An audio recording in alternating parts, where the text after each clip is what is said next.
A lot of relationships have gone down the drain because of lack of communication. Communication is very important and vital in every relationship. It's the yardstick that determines if your relationship is going to last long or not. My name is Enemchukwu Israel, your emotional engineer, and I want to welcome you to our YouTube channel where we give strategic advice on how to build lasting and effective relationship. Today, we'll be discussing about 12 techniques for building effective communication and connection. Hit the subscribe button, smash the notification bell while you enjoy this video. Before we proceed to the 12 techniques for effective communication, there are certain things we need to understand about communication in a relationship. The very first is, never let the sun set with an unresolved issues. So at every point in time in your relationship, you must understand that when you are not at peace with your partner or there is an issue on ground, always do what? Make it a priority to resolve it with your partner. Don't have this mindset of, oh, you carry your partner in mind. People will go for days without talking to each other. At every point in time, always do what? Communicate with your partner. And a lot of people make the mistake of thinking their partner is omniscience, meaning their partner should do what? Know what is actually going on in their mind. But mind you, for you to have an effective communication, you must do what? Communicate with your partner at all times.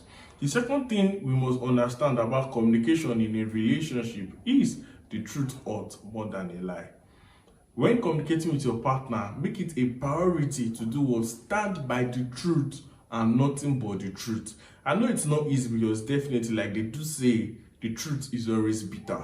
But trust me, it's going to do what? Make your relationship healthier, stronger, and better than it was.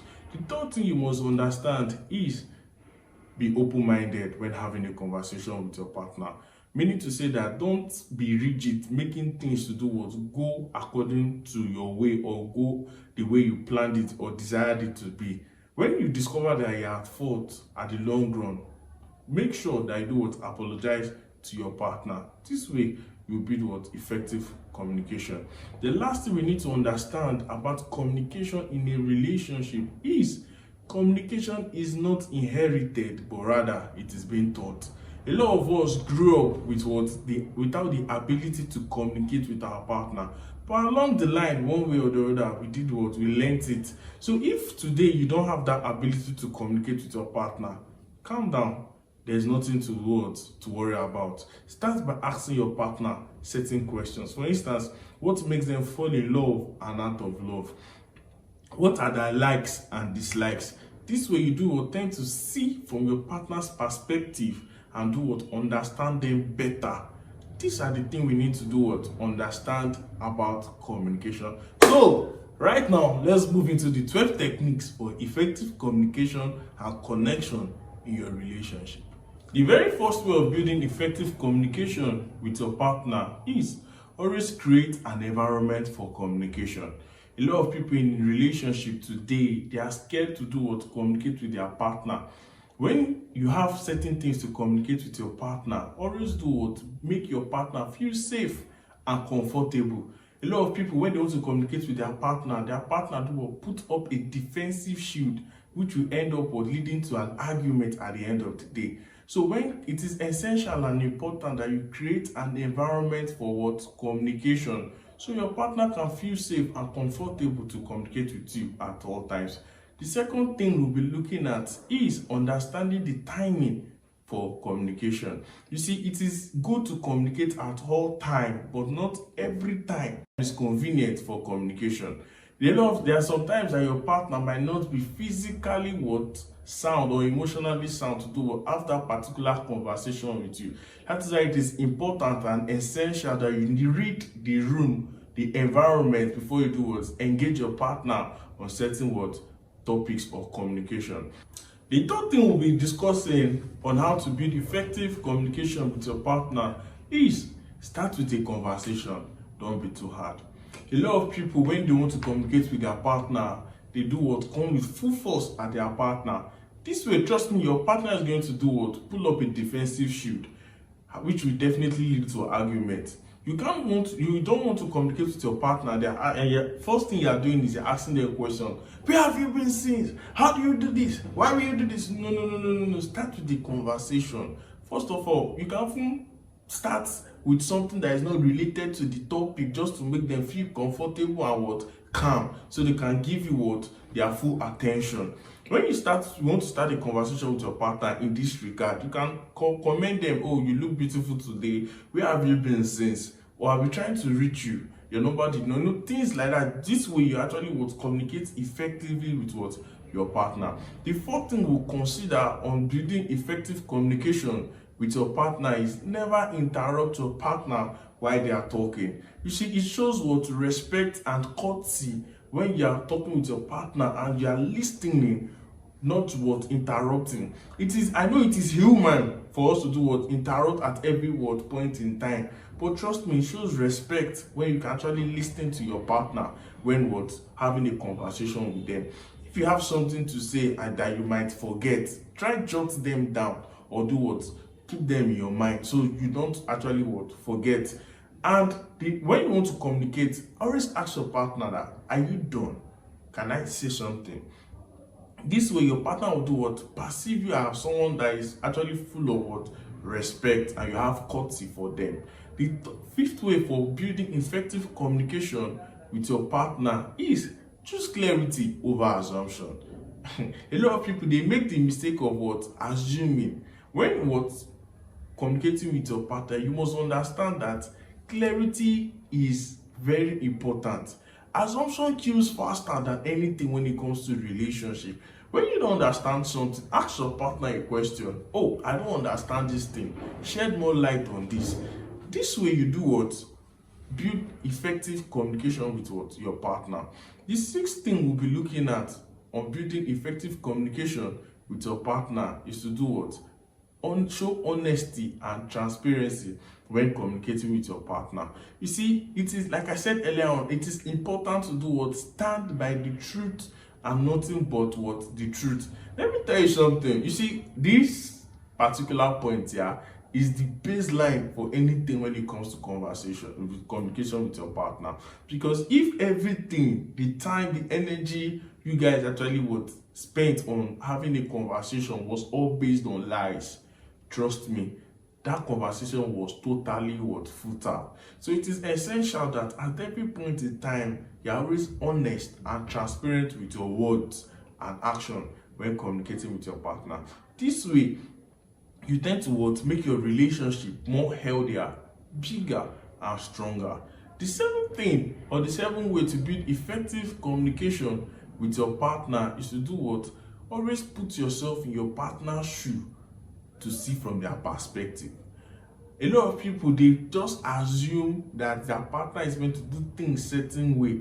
Trust me, when putting yourself in your partner's shoe, you will tend to do see from their perspective. For instance, maybe your partner was meant to do something and they did not do it. Instead of you going on out and asking, oh, you did not do this thing, you are so this, you are so, no, take a chill pill, calm down. Ask them, why did you not do this? Oh, something so like this, something, okay. See from their perspective first before you do communicate with them or make your complaints. This actually leads us to our next topic, which is always agree to disagree. I repeat, agree to do disagree. I was actually guilty of this at first, to be very honest. I was actually guilty of this until I learned. Like I said, nobody actually was born perfectly to communicate with their partner. At every point in time, we actually learned one way or the other. So while communicating with your partner, always do agree first before you disagree. Let me explain. So when your partner approaches you and tells you, oh, you've not been picking your calls since, it's not need to attack or pull up a defensive shield towards your partner that why would they be asking you such a question? Why would they be doing this? You can just first of all agree with them. Oh, truly, I did not pick my call. You see, now you've agreed with them, right?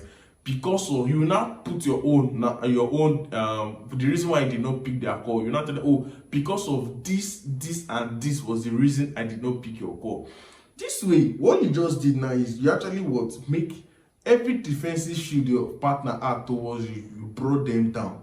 because you first agreed to do or to disagree. But if you went on with full force on disagreeing with your partner, trust me, there will be a whole lot of disagreements, right? And trust me, you don't want something like that. So it is essential and important at every point in time that you do what? Agree to disagree with your partner. Okay. The next point we'll be looking at on building effective communication with your partner is listening to understand rather than reply. A lot of people make the mistake when they are in communication with their partner to always reply at every point in time. You see, let me tell you something. When you listen to reply rather than understand, you say what you feel is right, not what is right. You make your partner do what? Maybe when you're in communication with your partner and your partner is saying certain things, because you are not understanding and seeing from your partner's perspective, what you actually do at that particular point in time is to communicate how you feel. So that is why it is very important and essential that when communicating with your partner, you listen to what? Understand and not to reply. At the end of the day, if you listen to what? Reply rather than understand, you start saying something that is not actually what?